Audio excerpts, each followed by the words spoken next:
그 우리 폐로 들어가는 그 입구에 우리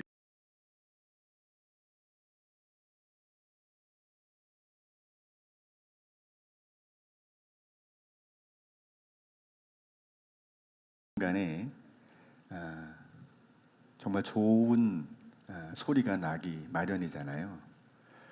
근데 찬양대가 무슨 일을 한 주간에 보냈는지 모르겠지만 점점 이제 이 소리가 좋은 근육으로 잡혀가는 느낌이 있어요. 네. 제가 그래도 노래는 조금 알잖아요. 근데 소리가 달라졌어. 뭔 일이 있어요. 뭐가 달라졌어요. 좋아지고 있는 현상입니다. 우리들의 삶도 그렇지 않을까요? 때로 힘들고 어려운 환경들이 있지만 주님 안에서의 영적인 근육이 잘 만들어지면 결국은 그 결과들을 우리가 얻게 될 것입니다. 지금 우리가 나타난 현상에 얽매이지 않고 일희일비하지 않고 우리가 달려갈 길을 온전히 그 길을 향해서 가고 있다면, 옳은 길을 향해서 가고 있다면 그 결과는 우리들에게 결코 나쁜 길이 아니라 주님이 예비하신 길로 분명히 세워질 줄로 믿습니다.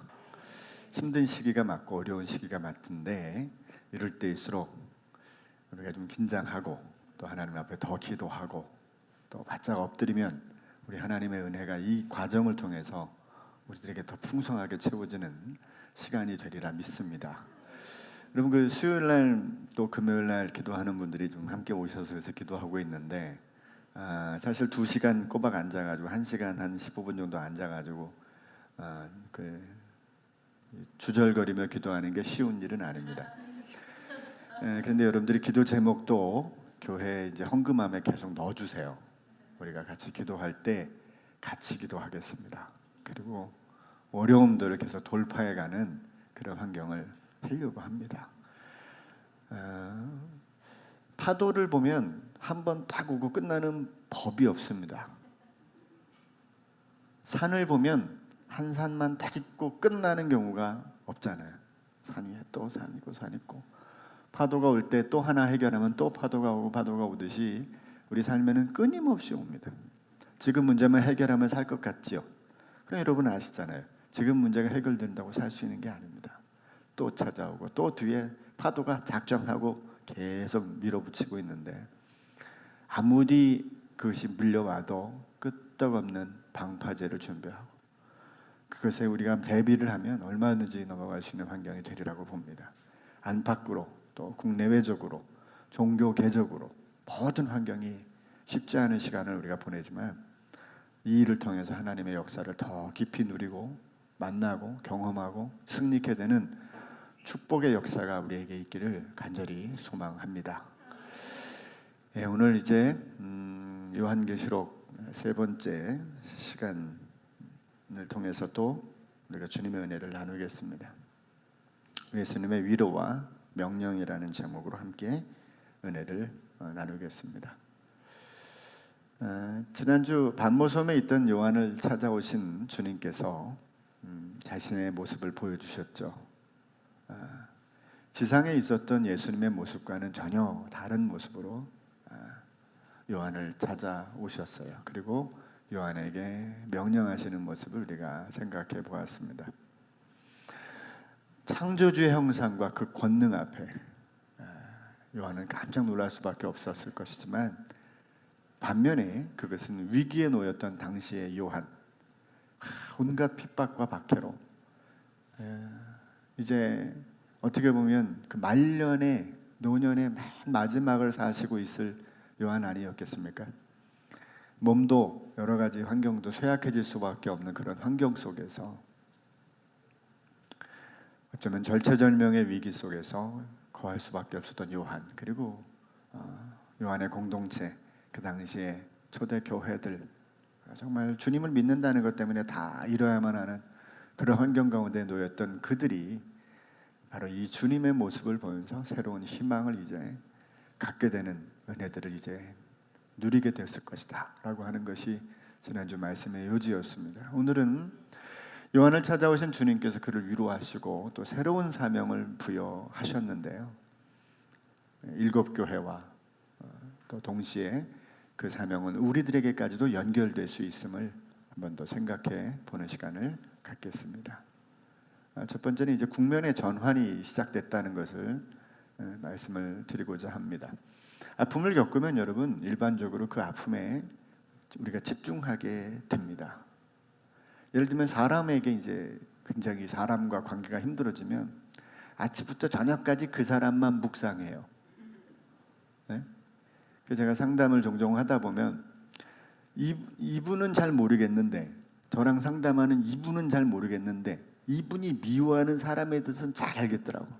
그 사람을 심지어 만나보고 싶을 정도로, 안 만나도 이분이 설명하는 그분이 누군지 알 정도로. 여러분, 사람에게 힘들어지면 그 사람에게 우리가 집중하게 됩니다. 또 몸이 아프면 그 아픈 것에 집중하게 되지요, 그죠? 그런데 그럴수록 어떻게 돼요? 고통이 더 커지게 됩니다. 그것을 계속 곱씹다 보면 오히려 아픔에 집중함으로 인해서 더 아파지는 이 반복된 결과를 오히려 만나게 됩니다. 오히려 거기서 좀 떠나게 되면 오히려 또 좋은데 사실 쉽지 않죠.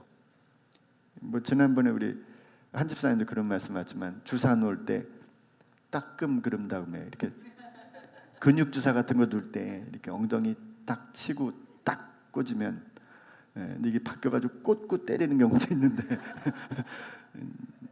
때리고 꽂는. 그러면 이게 왜 그렇게 때리고 꽂냐면 이게 통증의 분산, 여기를 먼저 치면 거기에 통증이 싹 몰려지니까 안 아픈 곳에 탁 꽂는다는 거죠, 그죠? 그러니까 사실 그것으로부터 떠나는 것이 사실은 고통을 더 피할 수 있는 이유이기도 합니다. 그 문제를 반복하고 곱씹고 할수록 더 괴롭고 힘만 드는 거죠. 그런 면에서 보면 주님이 탁 찾아오셨다는 것, 그리고 평범한 이 땅의 지상의 모습이 아닌 정말 상상할 수 없는 하늘의 권능과 영광의 모습으로 확 찾아왔을 때, 여러분, 변화산 위에서 베드로와 야고보와 요한이 예수님이 변화된 모습을 보면서 그들이 무슨 생각을 합니까? 저 지상에 두고 있었던 가족도 생각 안 나는 거예요. 여기다 초막 셋 짓고 우리 삽시다. 아니, 가족을 다 버리다니, 그럴 수 없잖아요. 근데 그 예수님을 보니까 다 잊혀지는 거죠. 세상이 간데없고 구속한 주만 확 보이는 거잖아요. 그러니까 지금 요한의 입장에서는 주님의 이 모습을 딱 보면서 그동안 자기들의 삶을 힘들게 했고 어렵게 했고 고통스러웠던 그 많은 것에서 시선을 주님께로 옮기는 사건이 될 수 있는 충분한 그런 사건이었을 것이다 라고 하는 것입니다. 주님은 우리 안에 영으로 사시지만 그럼에도 불구하고 우리는 연약하기 때문에 내 안에 계신 주님을 따라가고 그분의 음성을 듣고 그분의 어떤 마음을 구할 때도 있지만, 그러나 현실적으로 어려움이 오고 힘들어지고 괴로워지면 그런 묵상함보다는 금방 나를 힘들게 하고 고통스럽게 하는 그 현장과 그 장소와 그 사람에게 확 집중하는 것이 우리들의 삶의 모습이기 때문에 어쩌면 반복적으로 우리가 고통을 당하고 있는지 모르겠어요. 어쩌면 요한과 그 공동체도 당연히 그랬을 것입니다. 이런 우리들에게 가장 그래서 필요한 것은 우리들의 삶에서 시선을 옮겨서 주님을 향하는 것입니다. 여러분, 지금의 현장에서 힘들수록 다시 우리의 시선을 주님께로 옮기시는 은혜가, 또 옮기려고 하는 그 마음들을 더 갖게 되시기를 간절히 소망합니다. 요한이 이제 주님을 이렇게 딱 뒤로 돌아보다가 보니까 딱 주님인 걸 금방 알게 된 거죠. 그래, 그가 금방 기절을 하게 됩니다. 죽은 것 같이 됐다. 바닥에 납작 엎드려지게 되고, 그가 주님을 만났다는 증거이기도 하고요, 또 주님이 어떤 분이신지를 확 느껴지게 만드는 그런 모습이기도 합니다. 주님은 요한의 머리에 손을 얹으시고 그를 위로하시면서 이제 말씀을 하시죠. 뭐라고 말씀하시면 오늘 본문 17절에 같이 읽어볼까요? 시작. 내가 볼 때에 그의 발 앞에 엎드러져 죽은 자 같이 되매 그가 오른손을 내게 얹고 이르시되 두려워하지 말라. 나는 처음이요 마지막이니 라고 말씀하세요. 그를 위로하세요. 요한아 두려워하지 마라. 이렇게. 그 좀 전까지만 해도 창조주의 권능과 조금 더 가까이 할 수 없는 그 엄청난 분이시잖아요. 그런데도 딱 엎드려져 죽은 자 같은 상태가 된 요한의 머리에 손을 얹으시고, 그것도 오른손을 얹으시고, 오른손에 어떤 특별한 의미들이 느껴지지 않습니까? 현재의 상황에서 당신이 만나주심으로 지금 요한에게 더 새로운 경험을 지금 누리게 하고 있다는 것을 우리가 알게 됩니다. 그렇습니다. 여러분, 주님은 우리가 지금 현재 처한 환경에서 힘들어하고 절망하는 것을 원하지 않으세요. 여러분들의 자녀가 그런 모습을 하고 있다면 여러분은 마음이 어떻습니까? 내 아이가 이러면 안 되는데, 내 자녀들이 이러면 안 되는데, 그렇게 안 됐으면 좋겠는데, 그러지 않겠어요? 하물며 하나님의 자녀인 우리가 이 세상에 있는 환경으로 인해서 절망하고 힘겨워한다면 그게 주님이 원하실까요? 그러지 않으실 겁니다. 오히려 주님은 우리가 그런 자리를 벗어나서 우리가 주님이 원하시는 그 사명의 자리에, 믿음의 자리에, 내가 있고자 하는 내가 원하는 것이나 주님이 원하시는 그 자리에 우리를 세워주시기를 원하실 분이십니다. 오늘 우리는 이 말씀을 통해서 그것을 알고 있죠. 그 당시에 요한뿐만 아니라 교회가 더 절망케 되고 더 힘겨운 환경 가운데 처하지 않도록 반모섬에 찾아가셔서 요한에게 새로운 계시를 열어주신 것입니다. 여러분, 이러한 모습은 성경에서 볼 때 사도 바울이 다메섹에서 주님을 만나고 난 이후에 그가 그 깊은 주님과의 교제를 통해서 성경을 약 13권 정도 기록했다고 우리가 알고 있는데, 그런 사건이 우리가 있잖아요. 근데 그런 면에서 보면 요한계시록은 성경에 가장 많이 등장하는, 이 성경을 많이 기록한 기록찬 저자가 셋이라 그랬어요. 제가 누가와 바울과 요한입니다. 제일 많이 기록했어요. 좀 전에 바울은 13권, 누가복음 사도행전을 기록했는데 2권밖에 안 쓴 것 같지만, 여러분 그 양이, 누가는 엄청나게 많습니다. 한 절이 68절, 78절 막 이래. 그 양이 어마어마하게 많아요. 요한은 요한복음, 요한 1, 2, 3서, 요한계시록까지. 그런데 그 많은 책 중에 요한계시록은 특별하게 좀 분리가 됩니다.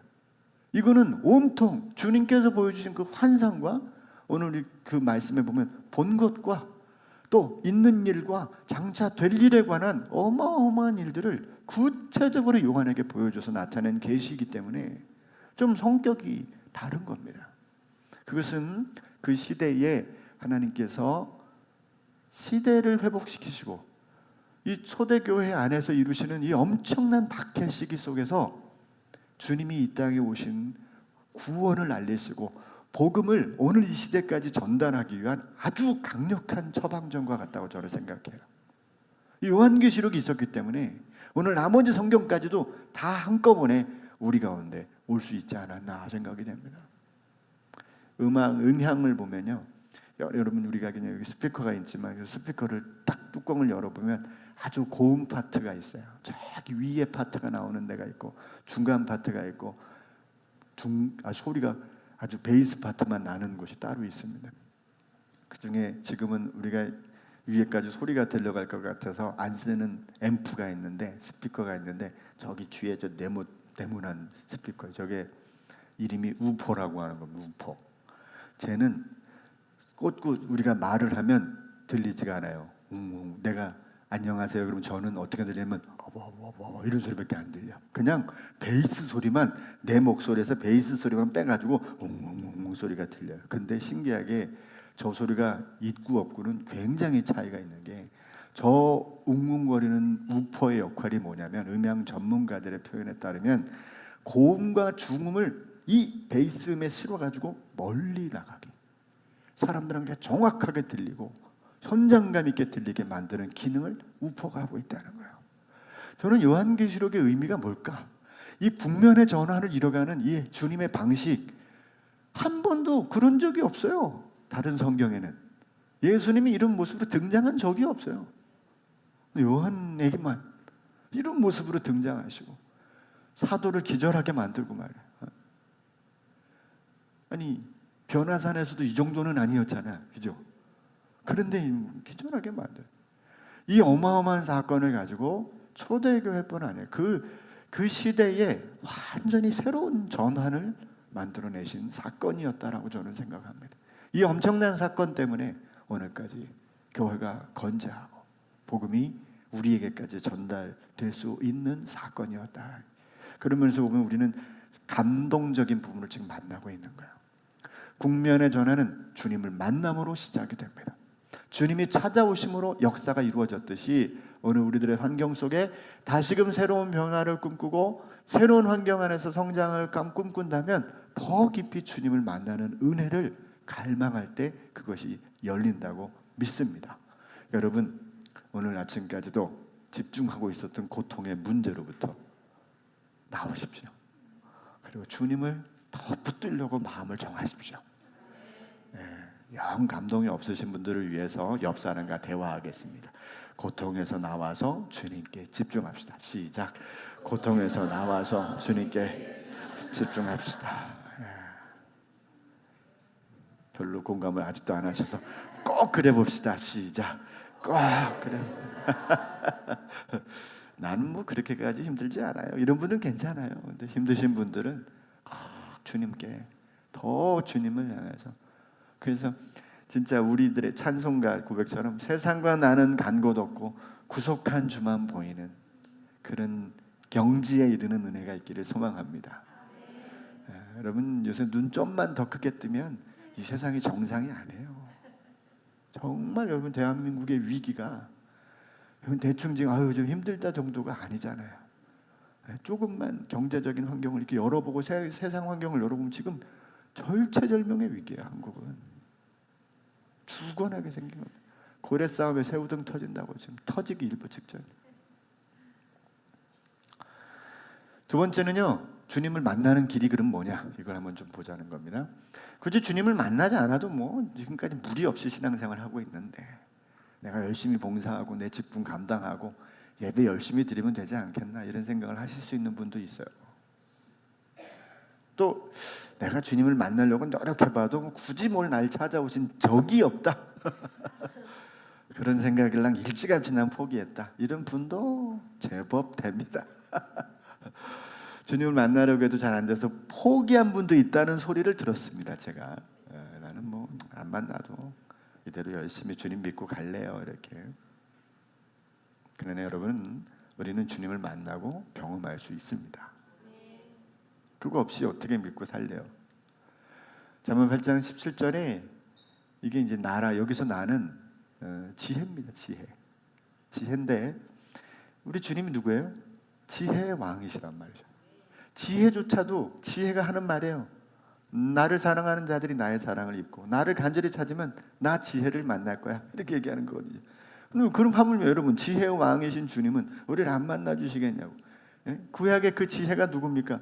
창조주이신 우리 주님을 보여주는 하나의 예표잖아요. 한번 읽어볼까요? 시작. 나를 사랑하는 자들이 나의 사랑을 입으며 나를 간절히 찾는 자가 나를 만날 것이니라. 불의한 재판관을 보세요. 야, 세상에 사람 무시하고 사람을 없이 여기는 재판관이 그 지역에 살고 있는 홀로 된 여인이 그 눈 안에 들어왔겠어요? 사람 무시하는 이 못된 재판관한테. 그런데 그 여인이 날마다 부탁하니까 귀찮아서 해준대. 그러면서 뭐라 그래요? 하물며 너희 아버지가 너희에게 오래 참으시겠느냐? 아니 그 못된 재판관도 귀찮아서 들어주는데 우리를 너무너무 사랑하시는 하나님이 귀찮아서가 뭐예요? 입만 열면 도와주시지 않겠습니까? 다만 하나님 안 만나도 된다라고 하는 마음으로 작정하고 눈 돌리고 사는데 어떻게 만나? 인격적이신 분인데. 그렇잖아요. 그러니까 주님을 간절히 찾는 자, 주님을 만나고자 사모하면 오늘도 지금도 이 시간에도 주님을 언제든지 만나주시고 주님을 통해서 새로운 국면을 만들어내실 줄로 믿습니다. 네, 그렇습니다. 그 주님 만나는 내용들을 제가 여기 좀 소개를 좀 해볼게요. 여러분, 인격적인 관계로 주님을 만나갈 수 있잖아요. 어떻게 만나요? 관심을 갖고 주님과 끊임없이 기도하고 주님의 말씀 따라 대화한 내용대로 순종하면 여러분 인격적 관계 안에서 주님이 막 내 옆에서 내 손잡고 내 발을 이끌어 가시는 것을 느낄 때가 너무 많죠. 너무 많죠. 예. 몇 가지, 9가지 소개할 텐데 여러분 자신에게는 어느 부분이 맞는지 한번 생각해 보세요. 9가지가 다 나하고는 해당이 없다 그러면 돌아가서 고민을 좀 하셔야 돼요. 어저께 밤에 이 문제를 가지고 간절히 기도했는데 아침 된 게 이루어졌네? 한번 경험해 보세요. 그러면요 주님은 살아 계신다는 게 막 느껴져. 막 느껴져. 막 경험되는 느낌이 있어요. 예. 안 하면 이루어져도 그 은혜를 모르는데 기도한 사람은 그 은혜를 경험해요. 세 번째, 성령의 충만함. 내가 성령의 막 임재를 경험하는 거죠. 갑자기 내 안에 그 뜨거움이 임하는 거야. 갑자기 그분의 임재가 나를 사로잡은 거예요. 눈물이 앞을 가리고 길을 걸어가다가 더 이상 걸어갈 수 없는 환경에.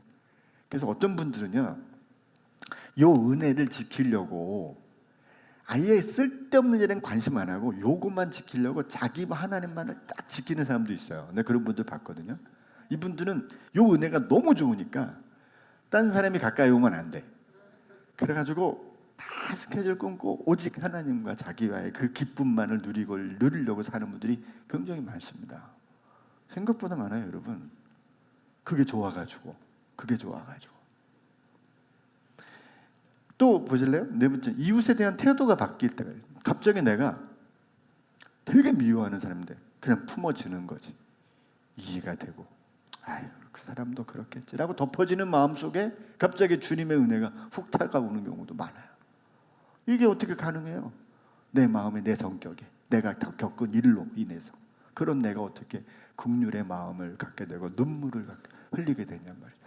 이럴 때 주님을 경험하게 되는 거예요. 또 말씀이 믿어지는 거예요. 그동안 안 믿어졌는데 말씀이 조금씩 믿어지는 거야. 들려오기 시작하는 거야. 깨달아지기 시작하는 거야. 이 참 재밌는 일이죠. 아침에 우리 손희 수장님하고 잠깐 이야기했는데 요새 성경을 계속 좀 듣고 읽는 시간을 자신도 모르게 가지신대요.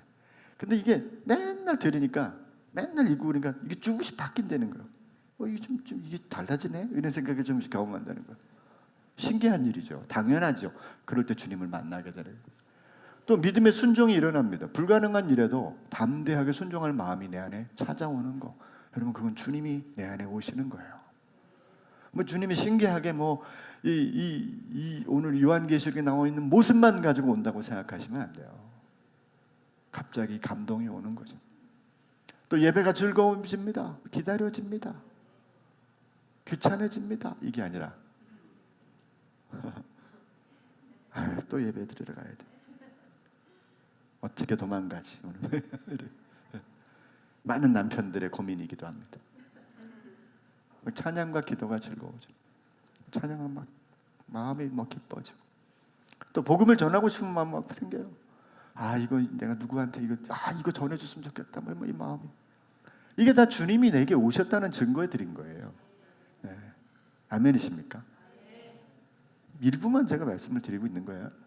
또 헌신과 막 봉사가 막 생겨요. 막 괜히 교회 끝나고 집에 안 가고 그냥 마당도 쓸고 싶고 이런 마음들이 괜히 생겨요. 화장실 가서 좀 물도 찌끄리고 싶고 이런 게 다. 예?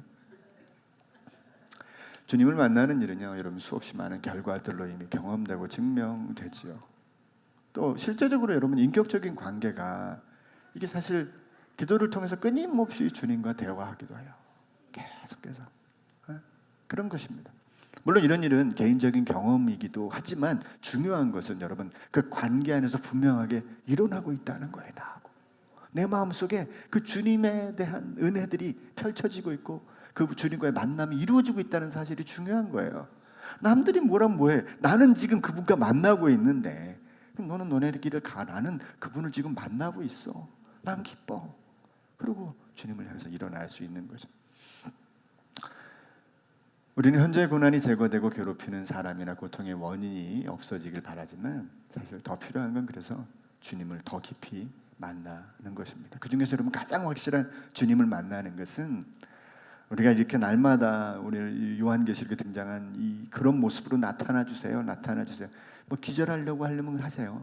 근데 그것보다 더 좋은 건 이미 우리는 이 66권의 수많은 하나님의 백성들을 통하여 기록한 좋은 말씀들을 저와 여러분들이 이미 가지고 있다는 사실입니다. 여러분, 주님의 말씀은 그래서 레마타라고 말합니다. 그냥 단순히 말씀, 레마타라고 하는 것은 주격 복수예요. 그러니까 주님이 말씀하신 것들이에요. 모든 말씀의 내용들을 우리는 이미 갖고 있는 겁니다. 이걸 우리는 영이며 동시에 이건 우리에게 생명이 된다라고 주님 우리에게 말씀해 주셨어요. 요한복음 6장 63절, 살려내는 것, 생명을 주는 것은 육이 아니라 영이라는 거죠. 그래, 그 영이 뭐냐? 내가 너희에게 이른 내 레마타가, 나의 말들이 너희에겐 영이며 생명이다. 그래, 여러분들이 이미 주님의 말씀을 듣고 있는 거고, 이 말씀을 읽을 때 성령은 이 말씀이 우리 가운데 레마타들이 되게 해주시고, 그저 스쳐 지나가는 언어가 아니라, 아, 주님 감사합니다, 오늘 나에게 이렇게 소망을 주시는군요, 감사합니다. 야, 그리고 아까 아침에 저는 그 예수님은 누구신가 부르는데 막 감동이 넘어오는 거예요. 예수님은 누구신가? 눈먼 자의 강함과 없는 자의 풍성하심. 아니, 이런 게 우리 예수님이시라니 다시 확 믿어지는, 그때 그냥 감사가 넘치고 기쁨이 넘치고, 그런 거잖아요. 말씀으로 우리에게 오시는 거예요. 그 말씀 우리에게 믿음과 생명을 줘요. 그래서 이 바울은 이렇게 얘기했잖아요. 잘하는 말씀들을 오늘 제가 이야기하는데 한번 읽어봐요. 시작. 그러므로 믿음은 들음에서 나고 그 들음은 그리스도의 말씀으로 말미암는 거다. 반대로 얘기하면 우리들의 믿음이라는 것은 그리스도의 말씀을 들음으로 인해서 믿음이 만들어지는 거예요. 그러면 결국 그리스도의 말씀을 만나게 되면 뭐가 믿어지는 겁니까? 그분이 나와 함께 하시고 그분의 오른손으로 내 머리를 만지는 수준이 아니라 내 안에 오셔서 나의 삶을 같이 호흡하시고 나와 또 내 인생과 내 환경 속에 당신의 뜻을 이뤄가기를 원하시고 있다는 사실이 믿어지는 것이 중요하다는 거예요. 그럴 때 여러분, 우리 모두가 나라와 제사장으로 살아낼 수 있는 것이요. 이미 나라와 제사장이지만 그 나라의 위대한, 그래서 누군가에게는 생명과 소망을 주는 삶을 살아낼 수 있게 되는 것입니다. 주님이 오셔서 주신 위로와 명령에 관한 말씀을 하고 말씀을 정리합니다. 기절한 요한을 깨우신 주님은 이제 그를 위로하시면서 곧바로 그에게 말씀을 하십니다. 뭐라고 말씀하시는가? 읽어봐요. 시작. 내가 볼 때에 그의 발 앞에 엎드러져 죽은 자같이 되매 그가 오른손을 내게 얹고 이르시되 두려워하지 말라. 나는 처음이요 마지막이니 곧 살아있는 자라. 내가 전에 죽었었노라. 볼지어다 이제 세세토록 살아있어 사망과 음부의 열쇠를 가졌노니. 그랬어요. 여러분, 요약하면 이게 뭐예요? 주님이 오셨어요. 나는 처음과 나중이다. 이게 요한계시록이 약 한 7번 정도 다른 언어로 표현돼요. 알파와 오메가, 또 처음과 나중, 시작과 끝, 뭐 이런 식으로 여러 가지로 이제 말씀하셔서 한 7번 정도 언급하시는데, 영원히 살아계신 분임을 보여주는 말씀이고, 살아계시되 영원히 통치자가 되신다는 증거를 보여주는 거잖아요. 또 만물의 기원에서 종말에 이르기까지 모든 것을 주관하시는 분이시라는 거예요. 그런데 요한에게 뭐라고 소개하냐면 내가 한 번 죽었었다. 요한이 이 말을 들을 때 이 말에 가서 탁 멈춰섰을 거야. 아, 이 주님이 맞구나. 요한은 그 모습을 봤잖아요. 주님이 숨을 거두시고 무덤에 들어가신 모습을 요한은 봤잖아요. 그럼 이 상반된 내용이 금방 이해되는 주님의 지상 사역과 연결된 말씀이기 때문에 그렇고요. 동시에 그분이 지금 이 모든 일에 역사를 주관하시는 주인공으로 등장하고 계시는데, 참 재밌는 게 천국의 열쇠를 제자들에게 주시겠다고 약속하신 분이 오늘 본문은 뭐라고 말하냐면 사망과 음부의 열쇠, 그러니까 죽음과 지옥의 열쇠를 내가 갖고 있다는 거예요. 보통 우리는 주님은 천국의 열쇠를 소유하시고 계시고 그걸 당신의 제자들에게, 자녀들에게 주시는 분인데, 여기는 뭐라고 소개해요? 죽음과 지옥의 열쇠를 내가 갖고 있어, 이렇게 표현하고 있어요. 그러니까 이게 지금의 현장에서 그들이 갖고 있는 현금은 그들은 지금 주는 눈앞에 하나님의 나라가 잘 보이지 않을 수 있잖아요. 왜? 형제가 죽어가고 자매가 죽어가고 아빠와 엄마가 애들이 죽어가는 현장에 지금 놓여 있는데 천국이 보이겠냐고. 근데 오히려 그럴 때 그들은 이 사망과 죽음의 열쇠가 주님께 있다라고 하는 얘기가 훨씬 더 언어적으로 공감 가지 않았을까 생각을 해봅니다.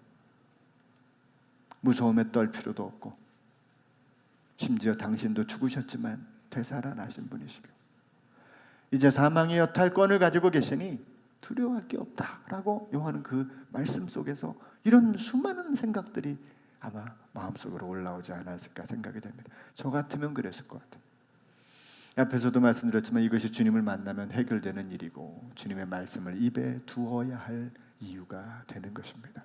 동시에 사명을 앞둔 주님의 자녀들이 필수적으로 거쳐야 될 과정이 바로 우리가 이 땅을 살면서 주님의 그 은혜들이 주님의 말씀들이 무엇인지를 경험하고 누림으로 인해서 그분을 경험하지 않으면 그 어떤 사명도 우리에게 요원한 것이죠. 요한을 위로하신 주님은 곧바로 그에게 사명을 맡기십니다. 자, 마지막으로 읽어봐요. 시작. 그러므로 내가 본 것과 지금 있는 일과 장차 될 일을 기록하라. 내가 본 것은 내 오른손의 7별의 비밀과 또 7 금촛대라. 7별은 7 교회의 사자요 7 촛대는 7 교회니라. 세 가지 사실은 뭐예요? 요한계시록에 기록된 전체 내용인데 내가 본 것과 또 이제 있는 지금 있는 일 그리고 장차 될 일. 그래서 이거 구분을 할 때 내가 본 것은 지금 1장 전체의 이야기일 거예요. 우리가 이제 처음에 밤모섬에 찾아오셔서 요한에게 사명을 맡긴 요 본 것. 그리고 이제 지금 있는 일은 이제 2장부터 3장에 있는 7 교회에 관련된 말씀이라고 봅니다. 그리고 이제 마지막 4장에부터 22장까지는 장차 될 일에 관련된 일. 그러나 우리 시대에는 이미 이 많은 일들이 이루어진 것으로 볼 수 있는 일이라고 보는 것이 더 현명할 수 있습니다. 아직도 이 4장부터 22장을 미래의 일로만 치부하는 해석이 있지만 그러나 이 4장부터 22장은 아직 이루어진 일이 아니라 현재 나타나고 드러난 일들 그리고 부분은 또 아직 이루어지지 않은 일이 포함되어 있을 것이다라고 보는 것이 맞다라고 봅니다. 본 것은 주님의 나타나심을 포함해서 7 교회와 그 지도자들의 실제를 이제 기록하라는 것이고요. 이제 주님의 관심은 요한을 넘어서 주님의 교회에 있음을 알려주고 있는 거예요. 여러분 주님은 바로 그 교회에 관심이 있습니다. 그리고 우리 믿음의 공동체와 또 이 땅에 세워진 모든 교회에 여전히 관심을 가지고 있다라고 하는 사실을 우리가 오늘 본문을 통해서 보게 됩니다. 이미 요한도 주님의 마음을 품었기에 이제 핍박으로 위기 가운데 몰린 교회에 소망을 자신이 주려고자 하는 그래서 그것을 주님의 말씀을 기록해서 전달하는 것이 바로 이 요한 계시록일 겁니다. 그를 위해 요한을 찾아오신 주님은 자신을 보여주고 자신을 진술하셔서 요한과 그 공동체와 어떤 연관이 있는지를 보여주고 있는 거죠. 주님이 주신 말씀은 당시 교회의 처방전이고 앞으로도 있을 교회에 대한 대비책일 것입니다. 오늘을 살아가기는 우리들이 붙들어야 될 또 말씀이라고 저는 생각합니다. 우리에게 생명을 주시고 말씀을 통해서 인도하시는 우리 주님께 우리 박수로 영광을 돌렸습니다. 기도하겠습니다. 주님 감사합니다. 고맙습니다. 참 시대를 살아가는 우리들에게 요한계시록 수신자들이 처한 상황과 너무나 유사한 동일한 어려움과 고통 가운데 직면하는 때가 너무나 많습니다.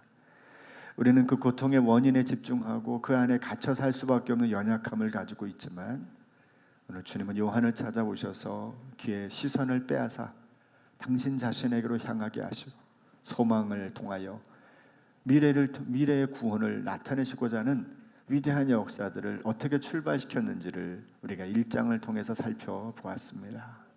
주님, 우리들이 처한 현재의 상황 가운데 우리들이 묶여 있는 것은 없는지 돌아보게 해 주시옵소서. 우리들이 갇혀 있고 그 안에 머물러 있고 그 안에 꽉 잠겨 있어서 어떠한 소망도 갖지 못하고 불안하고 근심한 나날을 보내고 있는지 돌아보게 해 주시옵소서.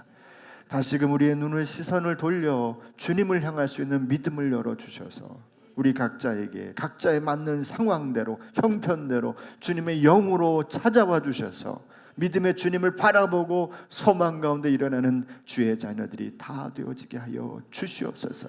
그것은 우리 자신뿐만 아니라 우리를 통해서 이 땅에 이루시고자 하는 주님의 구원을 나타내는 왕같은 제사장과 거룩한 나라, 하나님의 축복의 통로인 교회를 세우고자 하는 주님의 마음임을 깨닫는 저희들의 삶이 되도록 은혜를 더하여 주시옵소서. 예수님의 이름으로 기도드렸사옵나이다. 아멘.